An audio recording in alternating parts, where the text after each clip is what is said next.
আসসালামু আলাইকুম এভরিওয়ান। তো দেখুন আমি আলুগুলো জিরি করে কেটে নিয়েছি। আলু ভাজা হবে আজকে। দেখুন গাইস তেলে আমি লঙ্কা দিয়ে দিলাম। মরিচটা লাল লাল হয়ে গেছে, এখন আমি পেঁয়াজ দিয়ে দিব। দেখুন গাইস পেঁয়াজ দিয়ে দিয়েছি আমি। হলুদ গুঁড়ো দিয়ে দিলাম, ধনিয়া গুঁড়ো, লবণ দিয়ে দিয়েছি পরিমাণ মতো। দিয়ে ভালো করে নেড়ে নেব। দেখুন গাইস আমি নেড়ে নিয়েছি, এভাবে আপনারাও নেড়ে নেবেন। ঢাকনা দিয়ে ঢেকে দেবো আমি। তো দেখুন আবার ঢাকনা খুলে দিচ্ছি, হয়ে গেছে ভাপানো। ভালো করে নাড়িয়ে নেব। নাড়িয়ে নেওয়ার পরে কিছুক্ষণ পর একবার দেখাচ্ছি। দেখুন গাইস কত সুন্দর হয়ে গেছে ভাজা আমার। তো আমার ভাজা হয়ে গেছে, এইভাবে আপনারাও ভেজে নেবেন।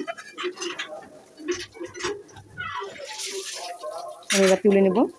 দেখুন গাইস আমি তুলে নিচ্ছি, এভাবে আপনারা তুলে নেবেন। বাটিতে তুলে নিয়েছি।